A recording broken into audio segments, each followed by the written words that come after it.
Good morning and welcome to the January 27th, 2021 Strategic Planning, Information, Technology, and Transportation Committee meeting.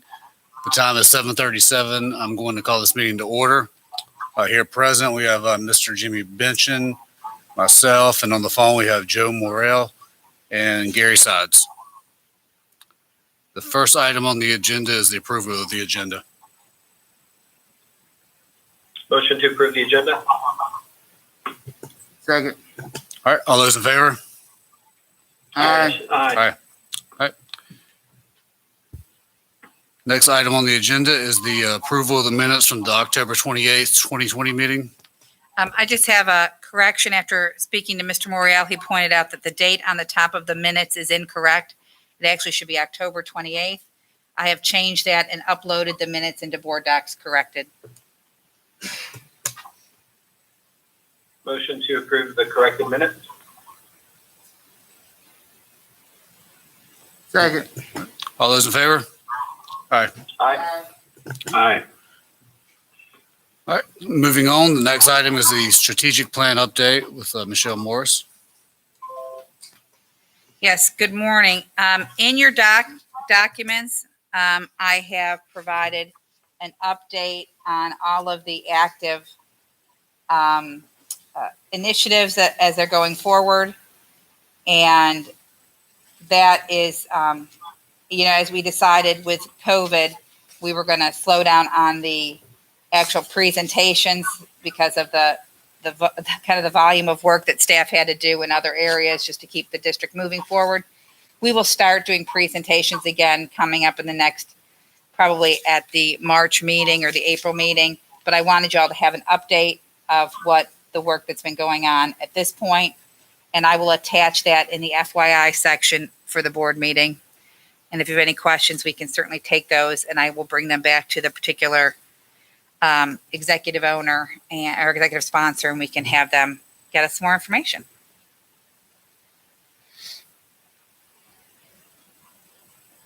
Okay, does anybody have any questions regarding strategic plan update? All right. Hearing none, we'll move on to the proposed calendars. Mr. Helms, I'll start that and I'll ask Dr. Harris to come to the podium. Good morning, board members. Hope everyone is doing well on this Wednesday. Just as a recap, if you'll remember, last year, the General Assembly changed calendar law to help districts have a little bit more flexibility with regards to North Carolina Public Schools calendar. If you'll recall, we actually started this year a week early than what the legislation provides. We had much more flexibility to have exams before winter break at the high school level, which was very much appreciated by students, teachers, and parents. Based on the current legislation, we believe and understand that the General Assembly is reverting back to the pre-pandemic legislation for next year, which will significantly reduce the level of flexibility we may have to do what we have done this year. So Dr. Harris and Dr. Bulla and Dr. Bowers have led efforts to get feedback from our community to propose various calendar models for next year, and they're here to brief the committee and talk to you all about a recommendation. So Dr. Harris, I'll turn it to you. Good morning, everybody. Hope everybody's well. So I have passed out, Dr. Bulla has passed out some information with regards to what we're going to be presenting today, our 2021-2022 calendar recommendations. If you look on the second page, just a little outline on how we got to this point. All schools met with their site-based teams to discuss the priorities for the calendar. Remember, the site-based teams consist of parents, teachers, administrators, and students. If you move on, I've also included some of the requirements with the calendar. As Dr. Houlihan mentioned, there are a lot of regulations that are attached to the calendar. One is the start time. That is the biggest difference from this year and moving forward. They have reverted back to the start time in previous years. That question did come up with regards to exams before winter break. We did meet with a lot of our different stakeholder groups with regards to our teachers and principals, and they understood what was going on moving forward. So we did approach them with regards to moving forward with our calendar for next year.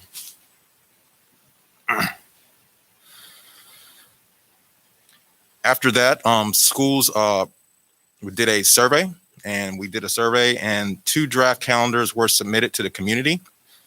They did pick, and here are the following results for those calendars that were submitted. Draft A was submitted by almost 80% over draft B. And I did provide an example of draft A calendar.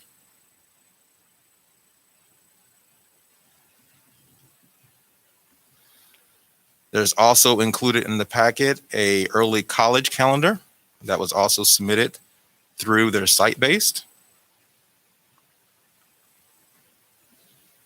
And the final calendar that was submitted in the packet that was also sent to the community of Wolf is a year-round calendar for Wolf. And for Wolf, just as a reminder, if you'll remember, last year, because of the pandemic, the Wolf community opted to go more towards a traditional calendar. We gave them the option to go back to year-round or traditional, and based on their feedback, they clearly wanted to go back to a year-round calendar if possible.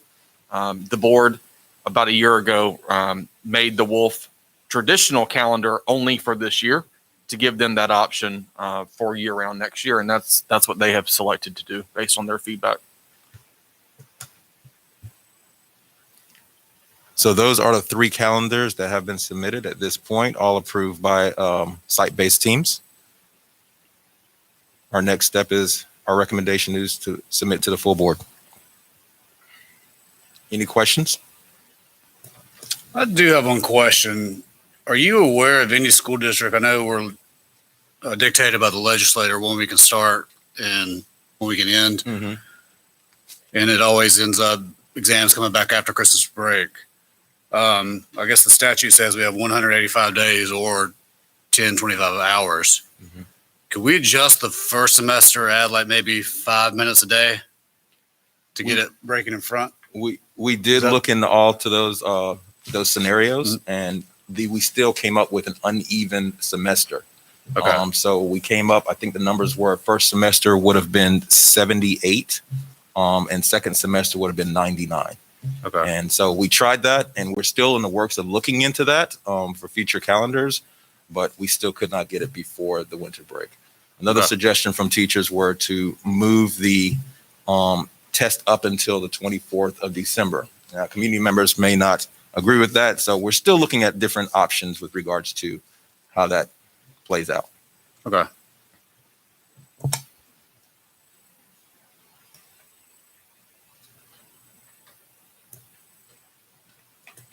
I guess my question is, do we have any indication when legislation is meeting to make a decision on reverting back, or have we heard that from our legislators, or is this speculation at this time?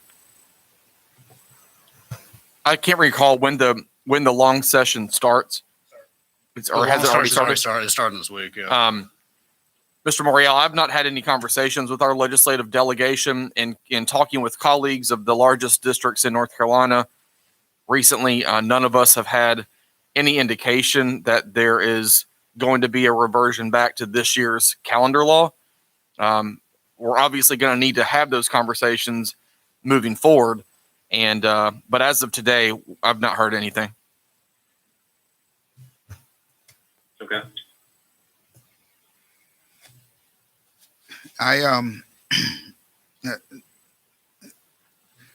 Good doctor, as y'all put this calendar together, was there some things that went into the calendar that you might see as challenges down the road with this calendar at all? Were there anything that y'all really cooked the sausage real good on and just couldn't quite, and just decided that, okay, we'll go with this, but it might come up that might affect the citizens at all?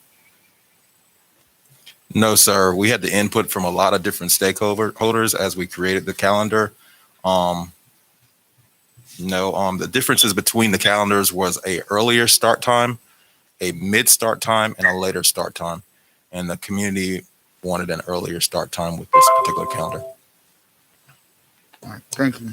No problem. Thank you.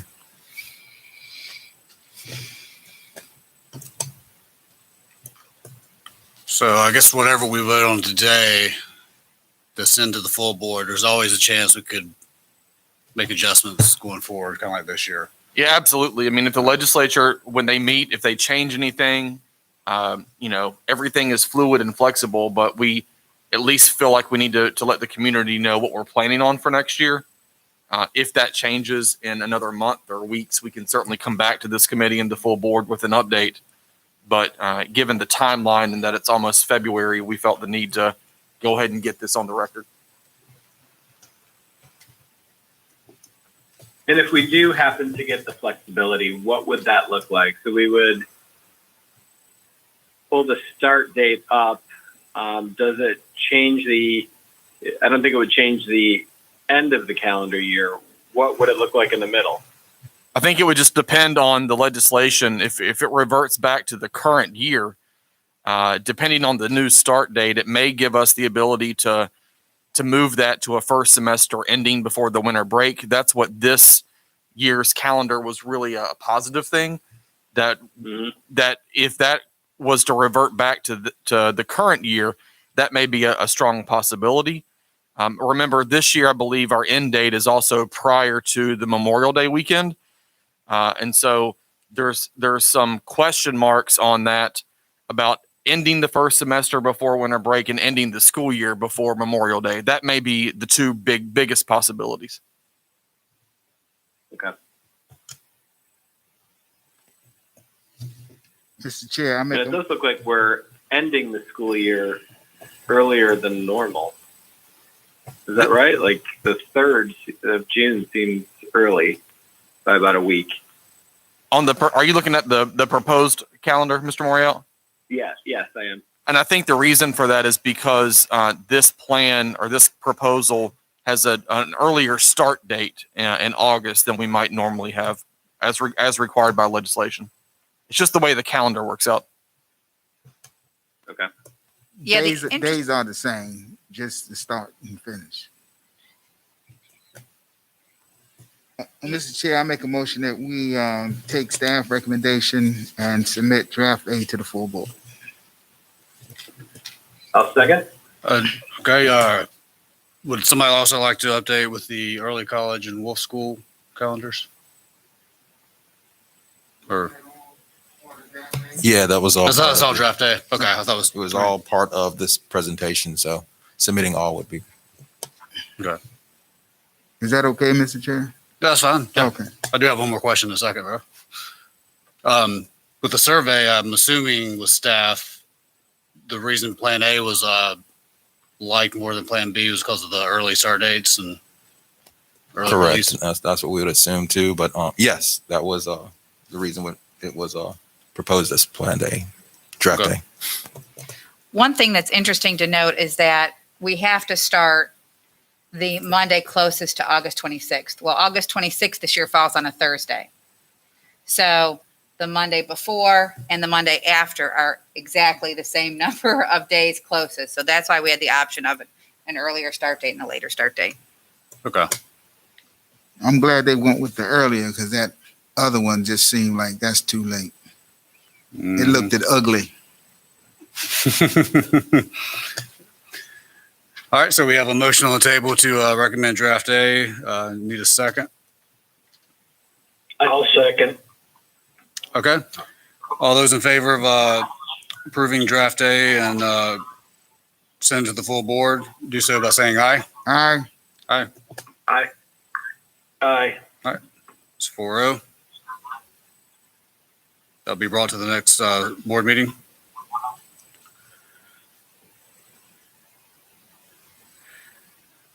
Moving on, the next item on the agenda is the prior program evaluations.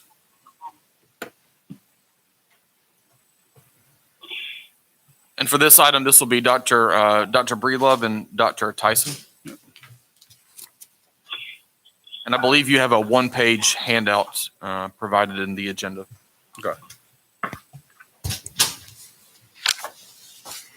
First of all, good morning. Thank you for allowing Dr. Tyson and myself to be here this morning to cover the program evaluation for the 2020-2021 school year.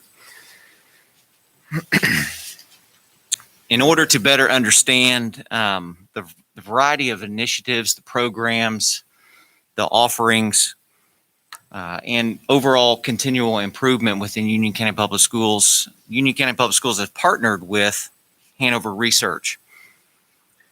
Last year, in the fall of 2019, we were able to do 3 research projects as part of our program evaluation. We did one on counseling service, Naviance, and the extended school closure.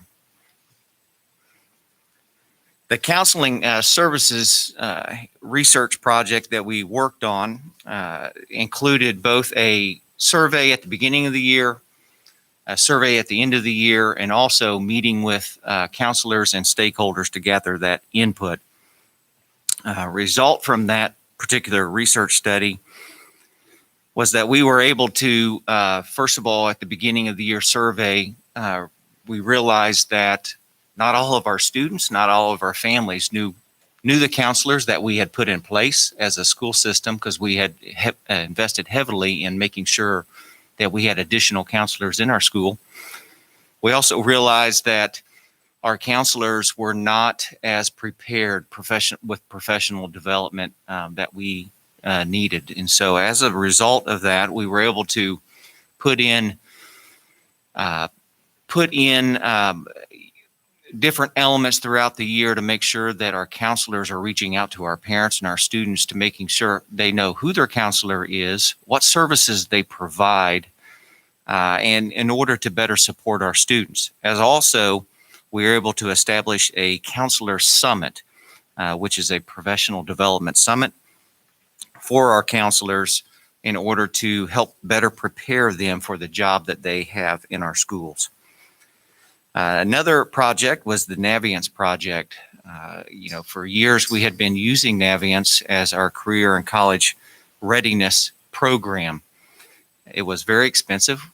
Based on the perception data that we gathered, it was not effective as a vendor.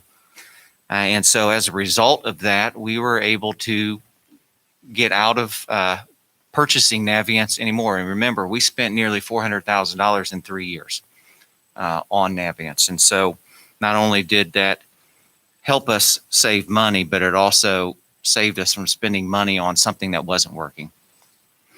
The next project was the extended school closures, with last March taking place in the pandemic and revamping our school system to support students' academics virtually, as well as the toll that the pandemic was playing on students socio-emotionally, academically, and just culturally as a school system. That extended closure program evaluation process that we used helped us to develop and establish our Union County Public Schools remote learning plan that we were able to provide to the state. And it just gave us a lot more detail in making sure that Union County Public Schools is moving forward in the best possible scenario with school closure.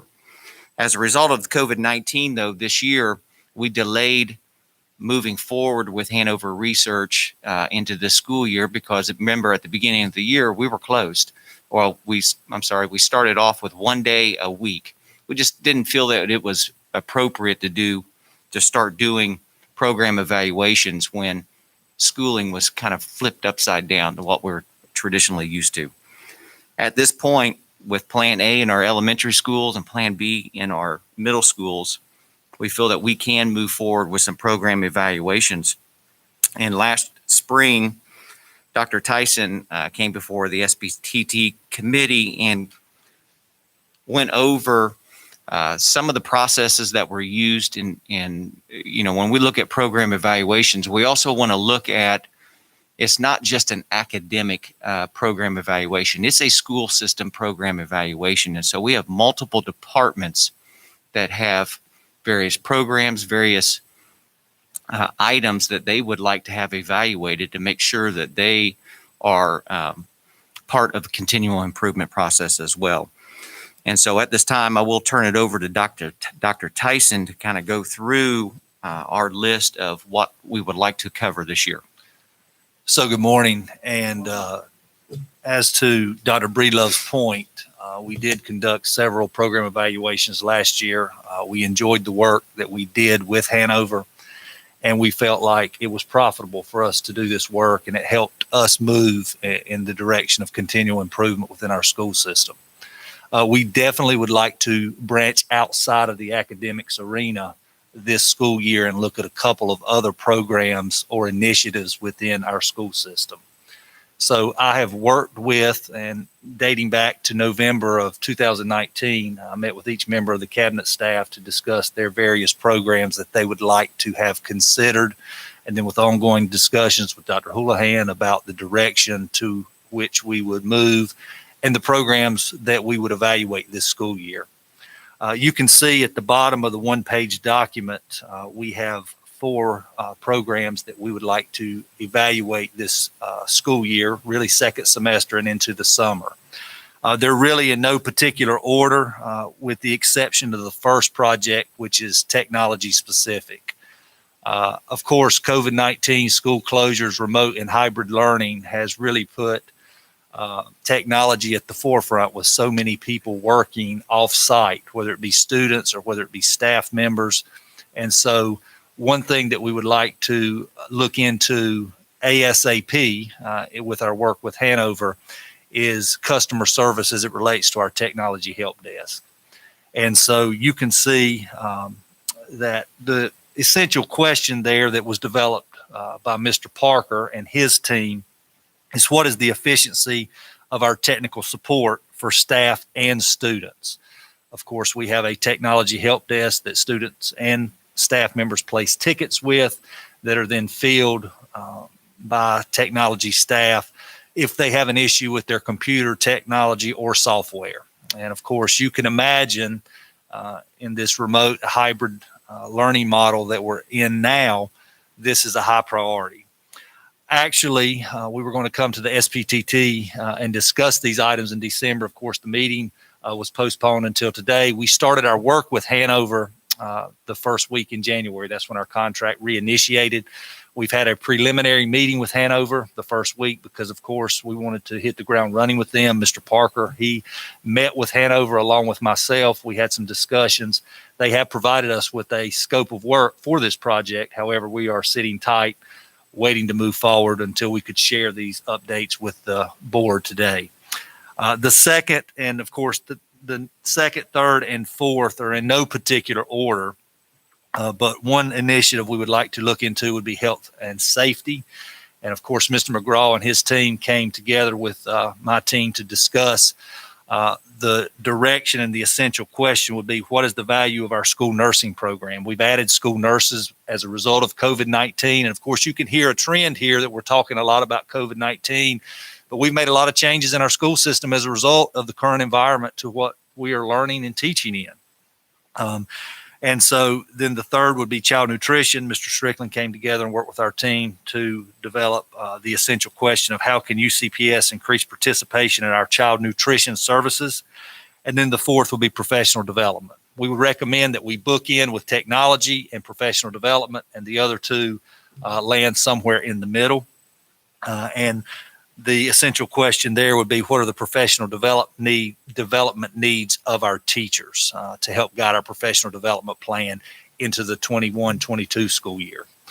So those are our recommendations, and we'll take any discussion. Each project takes between 6 and 8 weeks once we initiate the project with Hanover, of course, and they'll handle one project at a time. So once one concludes, we get the results, we get the recommendations, and then we can begin project number 2 and then following. They'll only work on one project at a time with us, so we recommend that we go ahead and begin with technology as soon as possible.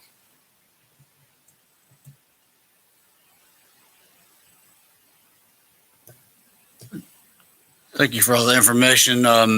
Has transportation come up as a evaluation or going forward, how to increase ridership and service? So transportation was a part of the discussion with Mr. Strickland at one point when we went through in our cabinet discussions, but we landed with the child nutrition and child nutrition services for the first evaluation within his department. Okay. I think I would like to see that maybe at the next go around. I know it's kind of a tough year to evaluate anything, really. We got a lot of challenges and with drivers and staff.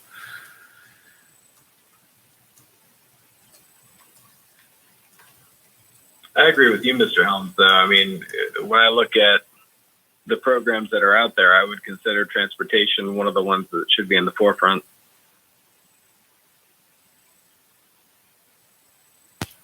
We certainly can you put that as a discussion topic and maybe develop a few essential questions to be able to bring back to get into exactly what we would want to study as part of that transportation program evaluation, whether it's bus drivers in making, looking at their quality of the jobs in order to recruit more bus drivers in, or, is it the overall transportation itself and student experience? So either bus driver experience or student experience, family experience. So we'll be glad to do that. And I have one more question. I had a question on Go ahead. I had a question on the Naviance assessment. So, first of all, I'm glad you guys looked at this, and this is really what I was hoping to get out of this program evaluation was what is the ROI, and if it's not being utilized to its full extent, let's assess whether it still needs to be in the school district or not. So appreciate the work there. I was just a little shocked, being a parent from Weddington, we used it so much with both of my kids, and Dr. Breedlove, when you were there, I know it was a very useful tool as well. I was shocked to see that their participation numbers were not amongst the highest of the group. So I almost questioned the validity of the research that was done. And I don't know if it's because I'm a couple of years removed and if things have changed, but I was just really shocked with those numbers and wondered if you questioned that at all as you saw the results. Those results were based on perception data that we were able to gather from our stakeholders, and to ensuring that every stakeholder gave input. Of course, we make that available. It's open to all and required of none. But it has been a staple in the Weddington at Weddington High School for a long time, and it was there even before I got there in 2007. And so, to your point, Mr. Moriel, I do think that what has happened with Naviance is that they have not updated their system in a long time, I think, and it was sort of outdated. It did have a couple of very nice features, of course, where you could look up your SAT score, you could look up your GPA, and then be able to use that to look at universities that you might be interested in, and who got in and who didn't based on those scores and where you sort of fit. And to me, that was probably one of the most valuable items there. But outside of that, their videos were outdated. And I just think that other programs started exceeding them in keeping things updated. So I would say that had something to do with it, as some of the things that you could find in Naviance, you could get someplace else and it would be more updated. But I was a little disappointed in that too. Well, thank you. I appreciate the work you had done on that. And, shame on Naviance for not keeping up with their technology, because it was a great tool to utilize, 5-6 years ago when we were going through college preparation and the application process, and the counselors seem to really adapt it. It was a great tool to collaborate back and forth. So I know there's other programs out there that are more cost effective and more beneficial to the user experience. I appreciate you guys doing the work. Thank you. I do have one question on the it's the impact survey for, I guess, remote learning, or what was it called exactly? The extended school closure. Extended school closure impact. I noticed in there, does your child have access to internet at home? We're getting like 1.5%, roughly 1.25%, does not have internet access at home. And I'm looking at that number, I'm thinking, wow, that might be a little low. Then I looked at how the survey was administered, and it was administered online. So that's kind of like people that might not have access might not actually get to take the survey, potentially. So I think that number might be a little bit higher. Right. And I would say that that's a very valid point, and that would definitely be a limitation to that study, of course.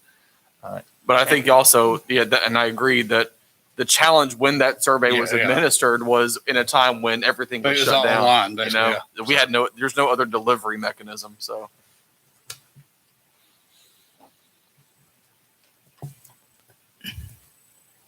Okay. Does anybody else have any questions? Oh, yeah.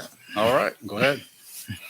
The counseling portion of this, as I went through it, it seemed as though that they were grading it from the standpoint almost as if folks wasn't using it, and that was a bad thing, as if it was being pushed to use. Are we having a push that folks use these counselors, or tell me what you envision from a counselor and the usage of said counselors within the schools, and maybe that will help me decipher these numbers even better. Because as I was reviewing it, I kept thinking, okay, if somebody don't want to use a counselor and they're able to get on with life, where's the problem? But you tell me what your vision is, what you see, and then I can better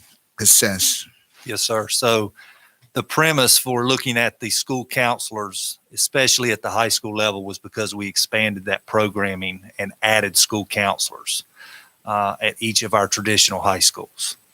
And so social and emotional health is, of course, at the forefront of education at this point in time, and it's a critical need.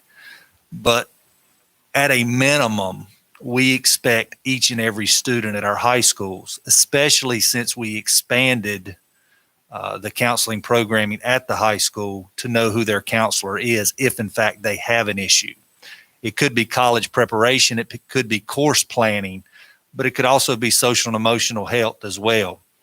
So the reason that we launched that evaluation, one, was to show the need for increasing the programming, but also, to Dr. Breedlove's point, and this is where the Counselor Summit really came to the forefront, as well as some additional professional development that we've been doing with our school counselors, is so that we can make them understand that whether or not they believe that they're a resource, they need to be more visible and more available when and if the need does arrive.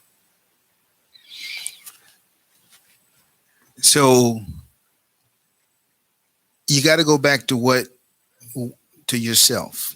So myself, from when was I in high school? 72 to 77. Yeah, I had to stay an extra year. The counselor always solicited us. There was always your appointment with the counselor. It was like they stayed on us. Jimmy, your appointment for the counselor, this period is such and such, such and such. Are we not doing that now? Do the counselors not proactively have those types of setups with each one of their students in that counseling group? Do they not do that? Is it almost as if you go to the counselor if you need the counselor? Or help me understand the because even if I go back to my children at Monroe, and obviously the counselor was always proactive. There was never an issue with counselors. In the last 10, 12 years, has there become an issue with the utilization of counselors, both from a counseling not being proactive and students not being seeking them out? Help me understand. Did the counseling part just fall off? So I would say no, sir, it did not. And I think the premise for this is to continually improve. Our counselors are proactive. They are setting up meetings as we speak. We're preparing for course registration, which will include a meeting with a school counselor in preparation for course planning and course sequencing. I would say we want to make sure that we are continually improving in the area with school counselors. I mean, we task school counselors with a lot of things, right? And we have to make sure that the main thing is the main thing, which is working with our children. And I think this evaluation helped us to refocus there. But we didn't see glaring issues where we thought our counselors were negligent. And to your point, we did not see that our counseling program had fallen off. But when you add more people, right, there's more people to do the work. So we need to make sure that we're meeting the needs of the students and our families and our stakeholders across the board in the best manner we can. And so your desire is to make sure that the counselors are utilized to the fullest extent and not just there from a routine standpoint, but you want them utilized in the child's life as I believe that they are or should be. Absolutely. Okay. Dave already covered that thing that we're getting rid of, but the next thing I have is the impact study. I believe it's titled the Remote Learning Survey. And as I peruse these 51 pages, all I kept seeing was it's a vast difference in these numbers that the survey is producing from a standpoint of if these numbers were the emails that I would get, then the emails would be everybody open 5 days a week. But it seems as though that the emails are more, I guess the voice of those emails saying shut down is really a lot smaller than the emails. They're not as big, because here I see folks screaming to get back to their lives, to get back in class and to socialize. And when you see numbers where folks' mental health is really way down, and it's really sad. So we may be trying to become masters of this remote, but that's not what this is saying. When I see it, what I see it saying is we want to be with the class with the teacher. We want to be in class with our buddies. This really shows how bad this thing is. And I know what we're facing, and I probably get some emails on it. He doesn't care about the kids. Well, send your emails. I care about the children. I believe I just saw a report where Las Vegas just is sending their kids back to school because over the last 3-4 months since the summer, like 18 kids have committed suicide. Isolation is a terrible thing, and so I hope that maybe we should send these numbers to the governor, to the legislative, to folk to see that we can fight this thing, but folk want to fight it where, with in the class, with their friends. We're creating a society of not touch, and it's not doing the citizens and the population any good. So that's what I'm gathering from these 51 pages. And Mr. Benchin, I'll just remind the board of the context of that when that was done. That was yes, we want to continually improve. When that was administered, we had been in remote learning because of school closures for several months. But that was also required by legislation that was passed last spring, that every school district in North Carolina had to do some survey of stakeholders with regards to the extended school closure and remote learning. And while we learned a lot from that in terms of how to make our virtual learning a lot better for those parents who need it, or for those like myself who have children on a hybrid schedule in middle school, we also heard very loud and clear that if and when we can ever get back to out of this pandemic, get back to school, that was a priority. Thank you. And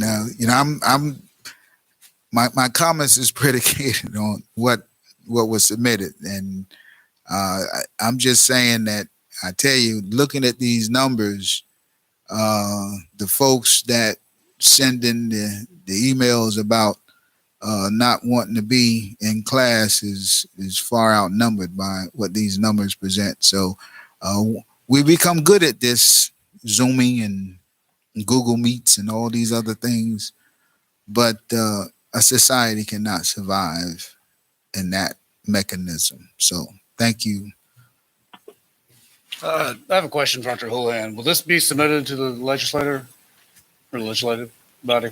That remote learning, that was submitted last year to Okay. DPI. Was there any standardization of the survey, like common questions you should ask with that? I have no idea. That would have to be. So each LEA in the state of North Carolina was directed to submit and create a remote learning plan to the Department of Public Instruction by a deadline. Okay. A component with that remote learning plan that was required by DPI was that you have to seek stakeholder feedback, and then you have to use that feedback to create and provide your plan. And so the survey was a tool that we used, and our academics team, in combination with all other members of central services that worked on this plan, utilized to provide the remote learning plan as required by the state of North Carolina. So DPI didn't require any standardization? No, sir, they did Okay. not. So basically their data is, if they try to aggregate it, is kind of worthless then. That would be correct. Okay.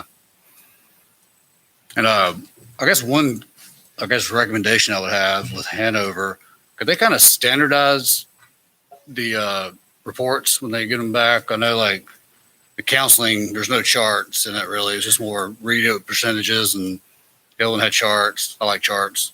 But could we get that, kind of get it standardized a little bit? We'll speak with them in our next phone call and make that recommendation that we'd like everything in a standard format. Of course, if we're going to share them in PDF format as you have those, if we would have, the same reporting format. Yeah, that'd be good. Does anybody else have any questions regarding the program evaluations? Yeah, I guess for the upcoming ones, I have a question. The health and safety, I guess I'm just questioning, like, what is the value of our school nursing program? Exactly what are we looking to get out of that?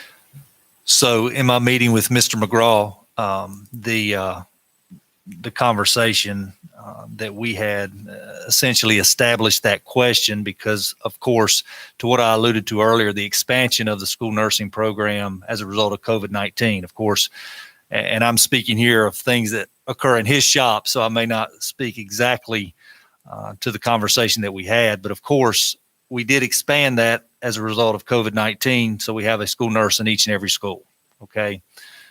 Hopefully, sometime we're going to be in post-COVID, and I think he is wanting to look and look into perception data from various stakeholders about the worth of the job that, of course, our school nurses do when we are in a pandemic, but also when we're not in a pandemic. And so I believe that is the question he's wanting to answer. And of course, that's the data that he's wanting to gather through that evaluation. Okay. And then one other question back on the counseling services. Do we have a good understanding of, it seems like their scope has changed quite a bit, their job function, their scope, with a big focus on social and emotional, services as well, where I know, like, to kind of piggyback on what Jimmy was saying, we had, like, when I was in school, it was all about, like, coursework, right? Scheduling and college preparedness and, trying to help guide your career steps, right? And making sure that your coursework was aligned for that. And now with social and emotional being so much at the forefront, I'm just curious, like, how over time the scope of that position has changed. Do we have a good understanding of that? And I guess what I'm trying to understand, are we asking too much out of our counselors? Or do we feel that we're staffed adequately? And, like, as far as that, that whole program goes, I'm just curious, I'd like to get, I guess, just one quick summary of where do you think the program is with our current counselors and how much has the scope changed over time? So I definitely believe the scope has changed over time. Of course, most recently with the social and emotional piece. When you ask about staffed adequately, I think we could always increase staffing and to meet needs better. I do think it was the right decision that our Board of Education made to expand the number of counselors at our traditional high schools.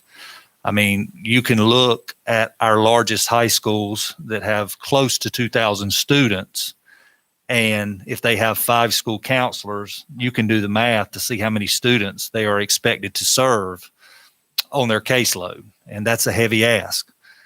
So, of course, increased staffing is always welcomed, but it comes at a cost, and we have to recognize that.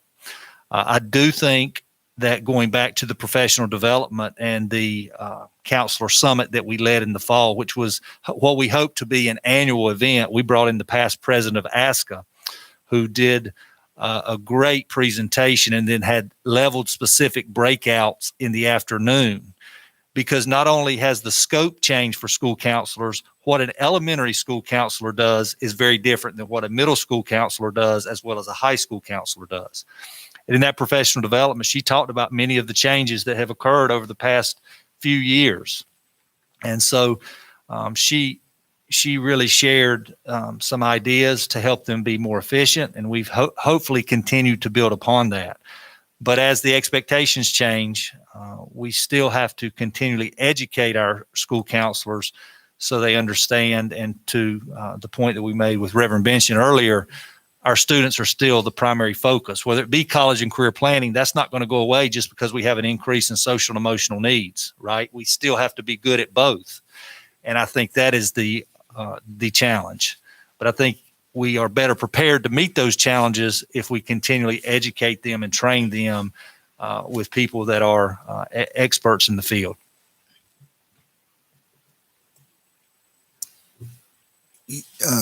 Ms. Muriel, just go ahead, Joe, if you weren't finished. No, I'm good. Thank you. He just sparked something else. In the services, my branch, the Marines, the Army, the Navy, you all have our specialties. So as you was answering his question, Dr. Tyson, I was envisioning the increase of counselors that we have. Could we maybe have made that increase with a counselor that was more designated for that social and emotional piece, and then the other counselors can do the things that Joe was talking about, the regular things that I was mentioning. Could it be that maybe we need just that? And I'm not necessarily talking about a psychiatrist or psychologist, but that counselor who within the school, we made an increase. So maybe that increase could be, instead of a counselor for the 9th or the 10th grade or the 12th grade, it could be that counselor that specifically deals with those type of issues. And then the rest of the counselors is doing the things that the counseling stuff, high school, college preparedness and grades and all that kind of, is that kind of what you all or envision, or are you looking at every counselor being capable of both doing the regular preparatory stuff and also to sit with, little Johnny, little Janie that is going through some emotional stuff? Because also I began to think, are we dipping into, the increase of the nurses? What role are they also are playing in the matriculation of us having a vast foray of help for our student body in the area of that emotional? Because a lot of the nurses oftentimes wind up being that person that people go to. So are we looking maybe to really create a piece that caters specifically to that? Well, I think in an ideal world, counselors would have a wealth of skills across the board. But I do think we're looking now, and we're getting into the discussion of, at the school level and the school principal assessing the strengths of their staff and making the assignments based upon, because one counseling staff at one school may be very different. And so, as a former high school principal, I would always try to cater to the strengths of the team that I had assembled. And I would hope that schools would have that opportunity to best meet the needs of the students to which they serve, because our schools are very different, right? But not only are our schools very different, our counselors are very different. And some come into the building, into the profession with certain strengths and skill sets that others may or may not have. Of course, it's not that we don't expect them to develop those skills, but they have to wear many hats. But as a former principal, I would always assess the strengths of my counseling team. And when and if I were given an additional, I would want to make sure that I took that additional person and made sure that we were meeting the needs of the students and our stakeholders, families as well, in the best manner. And so I would encourage that, schools, and I believe our schools are doing that. I believe our principals are very well-versed in making sure they're utilizing their staff to the best of their ability. I think another part of this conversation on the social emotional piece is recognizing that the needs will always be above the ability that we have in terms of staffing. We're always going to need more individuals to help out with these issues. But the board approved several years ago a new partnership with the Department of Health and Human Services to increase social workers and mental health therapists. If you'll recall, back in 2016, when I first got here, I believe we had 3 social workers for 42,000 students. We have every year for the last 3 years increased that number through that partnership. We call it the collaborative, recognizing that counselors in and of themselves can't be the only ones in buildings helping children on their SEL needs. And so last year was the first year ever that every school cluster and feeder pattern had access to dedicated staff members that were responsible for the children and the well-being in those schools with regards to social and emotional health and mental health. And that has been a very big blessing for our county. We are now upwards of 30 individuals helping our children as opposed to 3. If I could continue to expand that with the county, I would in a heartbeat. But that was a very, very good move by us as a team and the board to recognize that our counselors can't do it by themselves. They have to do college and career planning, but if you ask them, they also will say, yeah, and I also need the time to counsel too, because that's who I am and that's why I signed up for this. So now they have a team of student support individuals in their schools that are helping as well. That's good, Dr. Julian. I'm encouraged by what you just said. I'm encouraged because what you just said answered was the blind spot. And you said that the principal has the ability to structure the team to best serve. So I would take it with that a principal, if they feel they need more power here, they would drive that situation that way. So that was good. I like that, Dr. Tyson. Thank you so much. Thank you, Dr. Julian. Mr. Chair. Does anybody else have any more questions for Dr. Breedlove or Dr. Tyson? All right, hearing none, we will move on to the next item on the agenda, which is the Parkwood High School mascot graphics with Michelle Morris. Good morning. And we Good morning. have Miss Allie here, the principal of Parkwood, who has driven this process remarkably well. In your packet, you have some amazing mascots that have been provided to Parkwood due to their partnership with Jostens.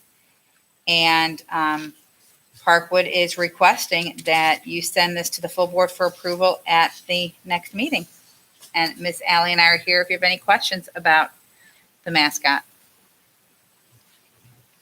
Can we hear from the good principal on maybe what went into this design and, and how it came about? Because it looks, I'm looking at this and it's like, wow, it's pretty cool. So how'd you get here? We had a number of companies, professional organizations that reached out to us and offered to help with this process. And this is one of the designs. I sat down with the artist, the graphic designer with this company, with Jostens, and we talked through what we were looking for.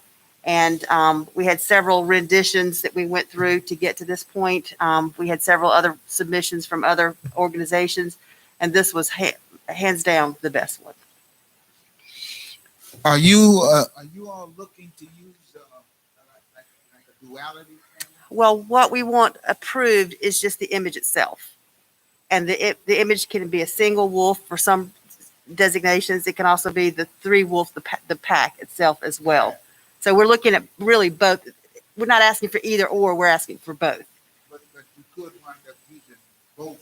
Absolutely. We definitely would use both. Yes. That would be great. Yes. That's our intent. Mm-hmm. This Red Hawk is really exciting. Wow. This former Red Hawk is too. This is I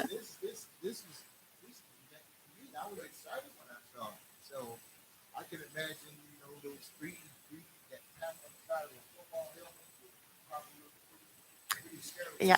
I want the wolf head on the floor in the gym as soon as we can get it there. That's good.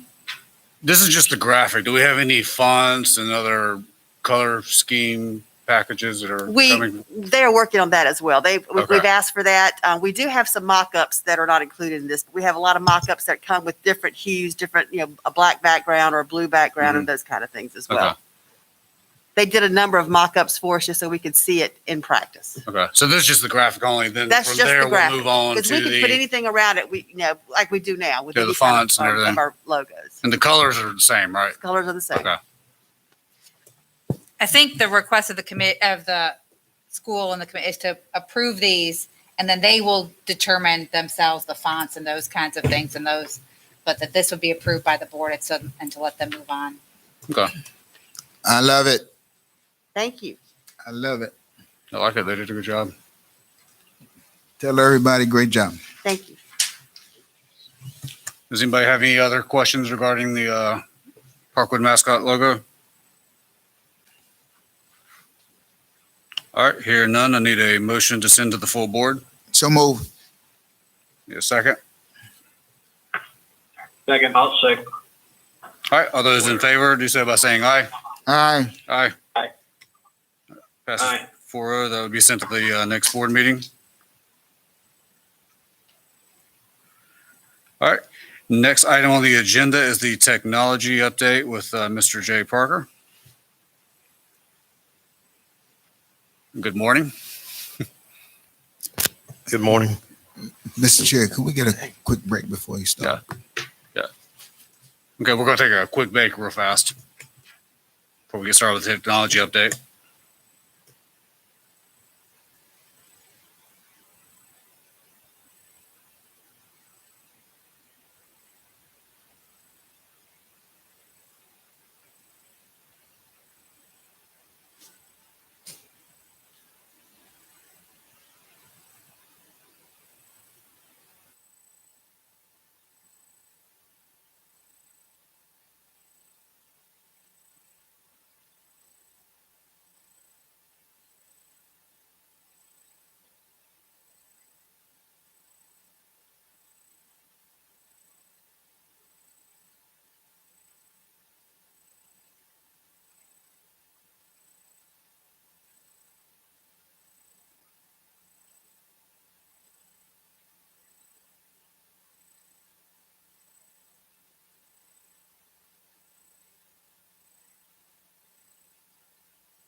We're back with the technology update with Mr. Jay Parker. Hey, good morning. Thank you for allowing me to present. I just have 3 items today. The first one is elementary iPad deployment. Back on December 21st, we were able to obtain DPI COVID CARES funding to add additional devices in our K-1 grade levels, and we were able to purchase 590 of these. They have now been have been deployed to the schools. Cases, asset tags ready to use, and we distributed those based on schools ADM, so it's an equitable distribution. So just wanted to let you know those are out there, and there's more devices in K1 areas for use in school. How many was that again? 500? 590. 590. Yes, sir. Also, if you remember back in the fall, we refreshed grade 3 through 5 Chromebooks. The old Chromebooks that were 7 and 8 year old, legacy devices now have been assembled in the warehouse. It's approximately 9,000 devices. We are going out and soliciting bids for purchase so that we can recoup some of those fundings and get some residual value from these devices. Once we obtain those 3 bids, we'll come back before the committee and present what our recommendation is for these, and then we'll take that same funding and put it back into our technology services area. So that's our just want to provide an update on where we're headed with those. Any questions? All right. The last one is the internet's brought obvious benefits to K-12 communities, such as the ability to provide online instruction, teacher communication, access resources anywhere, anytime. However, these benefits come with challenges, such as cyber security threats. We also have school IT systems are under attack. We're getting everything from data breaches to denial of service attacks to ransomware. All of this was before the COVID-19 environment back in March. We were dealing with all of those. And today I'm going to go through a presentation to show you some and highlight some of this information. Our team has worked overtime, many hours to present and accumulate this data. With the COVID-19 back in March, we were presented with a whole suite of new elements, such as unsecured networks, home personal devices, hotspots, the need for internal resources and shared drives, open ports, and advanced authentication processes. Cyber criminals jumped on this opportunity. As soon as you open up the ports and you go to a home environment and they know there's some unsecured areas, they start soliciting this target. This is why the U.S. Secret Service, Homeland Security, and Cybersecurity Infrastructure Security Agency, which they call CISA, they all saw sharp increases in K-12 school districts attacks. And in fact, in 2021, they're predicting K-12s to be the #1 target of all of these. And preparedness and activities to address such threats. We developed policies for responsible use, storing data securely, creating firewalls. These are just some high-level steps. But no one's immune to the cyber attacks. UCPS technology also considered what action should be taken before, during, and after if an incident occurs to protect our privacy. Technology Services has also taken a team approach to this. It wasn't one individual. 3 of us got together and started looking at our cybersecurity a couple years ago. And we looked at the best practices for cybersecurity. We looked at patch releases. We looked at our servers and documentation, virtual private networks, and we utilized Microsoft's cloud services and Azure for double filtering and authentication. And we bought the top A5 products from, which is education top level of security from Microsoft. We also get alerts and subscriptions daily. As you know, cyber criminals don't sleep. So threats and alerts show up in our mailbox and let us know when there's been any breach of credentials or attacks on our district. Also, the district ranked top. Right now, we're in the top 1%, if not the top district in the entire state with cybersecurity practices. DPI performed evaluations back on our team in December, and they assessed the skill sets of our team. They looked at our infrastructure and they rated us in the top % of the whole state. I think our third-party audits by vendors such as BitSite rendered positive results for our district and showed that we were in the top district in the state, protecting our assets and our resources and our students. So I'm going to go into a presentation and show you some of what this is. So the first slide is the obvious. There's $5.3 trillion in the private sector of digital data to protect. One breach, one click can amass into $4 million of a loss. And this is from Cisco, who is the world provider in networking equipment, provided this just to show you what the risk is. And then here's IBM conducted a security research in 2020. And of that, they said the colleges and private institutions are claiming 68% of the attacks. 94 educational districts were impacted by ransomware, and I'll get into that in a minute. The government says there's a 40% increase in K-12 coming up in 2021. As I stated before, the FBI warns that the K-12 school districts are #1 targets, and opening up the home networks and going to a remote virtual environment created a whole new host of challenges. Ransomware. That's the one that no one wants to hear. And what this does is a cyber actor will implement software on a machine, and a person clicks on it, executes the machine, compromises credentials. Anything connected to that machine with the servers, they're on to those, and they're actually sweeping for data. They obtain it, and what they do is hold it as ransom. They threaten to publish it, show the personal identifiable information on staff or students, financial information, if you don't pay the ransom in a Bitcoin.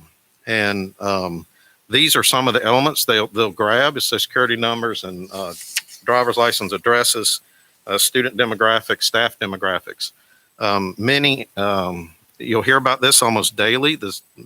Louisiana declared a state of emergency this last year, not because of a natural threat, but because of technical threats. They were getting so many ransomware attacks, it was shutting down school districts.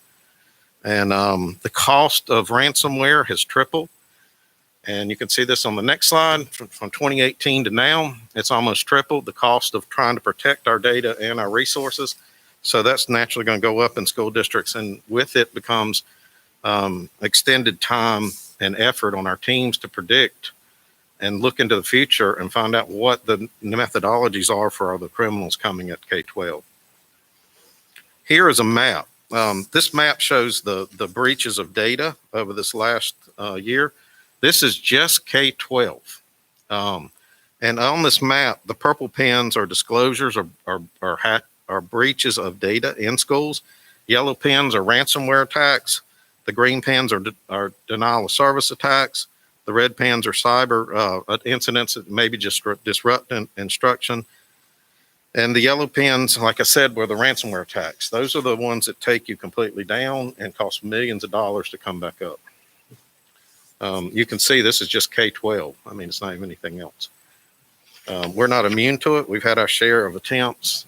We've mitigated and moved on. The cost of data breach is $3.86 million, according to IBM. If there's a data breach, this is what it costs to recover. And Is that average? Yes, sir. Just to extend to cover it. And I can bring more. I can relate to this. My wife's company was, she's a worldwide company in graphic production. They were breached last Thursday with ransomware. They're still not up. No orders, no access, no internet, no emails. They're in containment mode. So they've been down since last week and they're trying to come back up. So I'm seeing that from their company at one time. So it's a real threat. Could the pandemic cost more in the data breach? Yeah.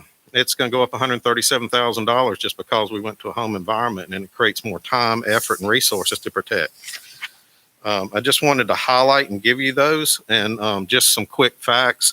K-12s are easy targets because of funding and staffing and limited resources. The demands and resources on ours are increasing every day because the cyber criminals are looking for opportunities to get in. Naturally, it's monetary. They want to come after and hold your data hostage until they can sell it back. Ransomware attacks occurred every 14 seconds in 2019. It's 11 seconds now. The cost of a denial of service attack is only $175 on the dark web. And what that does is generate traffic on a website to just bring it down. It's like having a toll booth and all the cars are going there. 1.5 million phishing sites are created every month now. So those are where they compromise credentials. They get you to click here to give up your username and password. So we've focused a lot of effort, time, and protection on our district, but I wanted to highlight it. We have been blessed so far as not having one breach, but that's we're working as many hours, as much time as we can to protect it, but it's a 24/7 job. I mean, they come at you when you're least expected. So that's all the information I had on the cybersecurity. I can talk at a high level about some of the practices we have if you have any questions. Are you seeing an increase in attempts to hacks on Chromebooks? I mean, generally Chromebooks are fairly safe, but I mean, yeah, the Chromebooks, because it's limited hard drive space and resistance to installing software on it, they have not been the problem. Typically, they're coming after our financial staff first. Because of money. They're trying to get in and grab the data. The second thing they're coming after is Dr. Houlihan. They try to impersonate our cabinet and our superintendent to others to solicit, and then they'll come after our denial of service attacks, which is bring you down. There's been several of those. We've mitigated them within a few minutes. We've gotten pretty good at it, but the methods change every week with the criminals. They can find a successful breach or a home unsecured network. That's where they're coming first, and then they're going to try to come back through on the port. So just to give you some of that environment and where we are. the good part is we have done everything we can to protect it, put all the preventative measures we can. We meet every week to talk about this and try to improve our stance. Is there any data about where the attacks come from, the demographics? They do. We have alerts that let us know when one of our individual accounts are logged into with a different state or a different country. So each day we may get a compromised account where someone's logging in using the credentials in other countries such as Russia, Japan, Philippines. And as soon as those show up from that IP address trying to log in with the credentials, we shut it down. We automatically lock the account, force a reset. Those are just some of the alerts that come up, but those typically come from a phishing attack where someone says, click here to unlock your Office 365 account, and click here to unlock your computer. Your direct deposits at state. Union County Public Schools will never ask you to put your credentials in online or change your direct deposit over an email. You mean I wasn't supposed to click on that? No, No, I was kidding.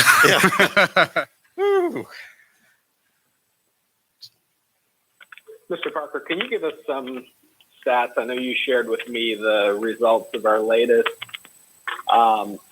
internal phishing exercise, and I found them quite alarming. Can you share with us the stats and then also share what we're doing to raise awareness, mainly with our teachers and staff, on what should and should not be clicked on?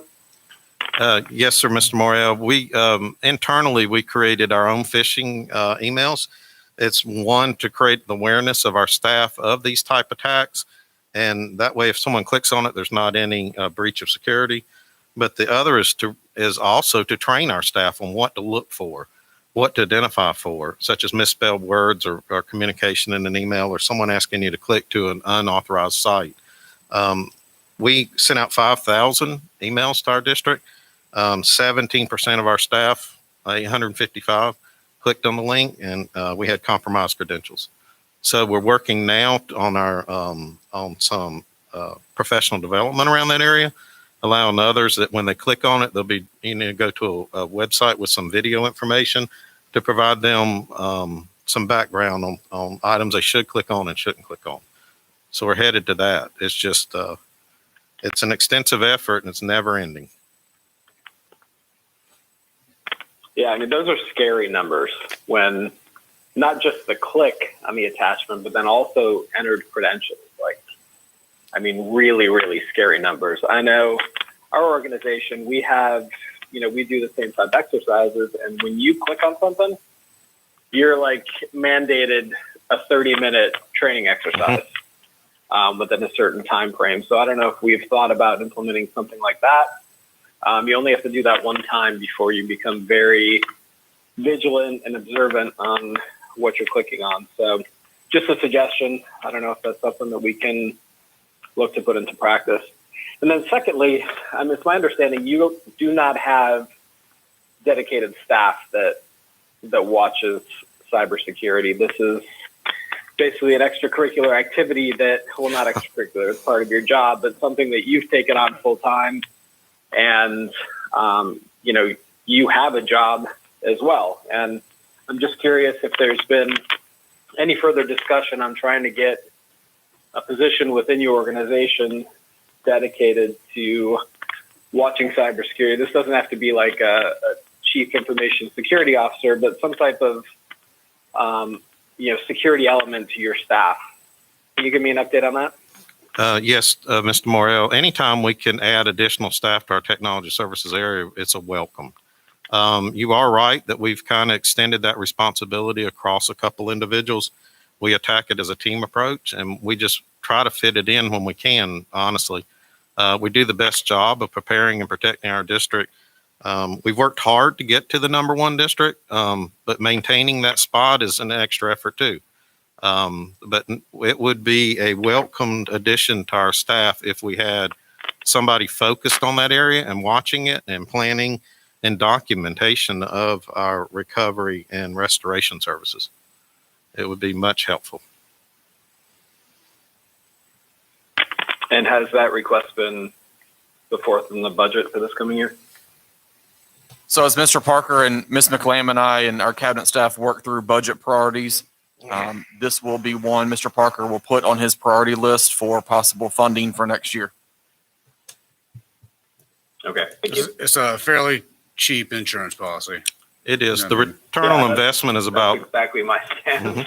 the return on investment is almost 350%. I mean, we're just one click away from, any kind of major data breach. So we've instituted several levels of authentication. I won't go into all our details, but we back up in many, many places, and we partner with DPI. I'm on the DPI security technical team, and we're working with a company called it's called DY Know. Do you know? And they are the ones that provide that video information that you were alluding to, Mr. Moriel, and training. It's at no cost to our district. That individual will have to be the sharpest knife in the drawer. I mean, they gotta come with some, some Perry Mason type, initiative. I mean, we want a hawk watching that. If we're gonna get that person, that individual, it's got to be somebody that, because Mr. Mariel is right. One click and boom. I Be think on your A game every day. And all Every night. day, like every day, like every day.